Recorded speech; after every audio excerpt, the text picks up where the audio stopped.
tumawag sa akin yung kontak ko. Nagkaroon na raw sila ng resulta ng fingerprint matching. There is a match!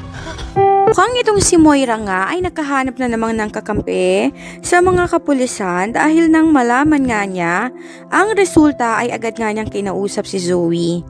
Ayon kay Moira ay tinawagan nga siya ng contacts niya sa loob ng presinto at napag-alaman niya na may resulta na nga ang fingerprint matching. At sinabi nga niya na meron ngang nag-match sa isa sa mga kinuhanan. Nung mga oras na yon ay napabalik ko si Zoe ng tayo at tinanong niya kung sino. At ayon nga kay Moira ay kailangan na nilang maghanda dahil kung sakasakali man na si Zoe o si Moira nga ang siyang nakuhana ng fingerprint matching ay siguradong makukulong sila.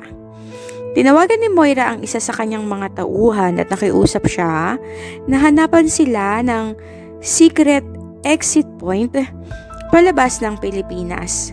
Ayon sa kanya, hindi na siya papayag na makulong ulit dahil nagkaroon nga siya ng trauma sa kanyang mga dating kasamahang preso.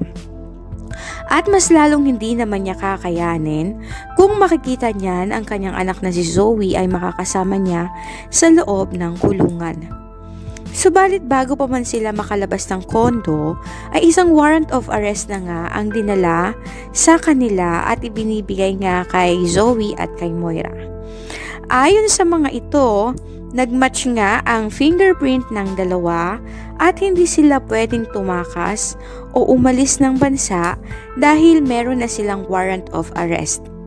Ayon kay Moira ay tatawag muna siya ng abogado upang puntahan sila sa presinto at ginawa niya naman iyon.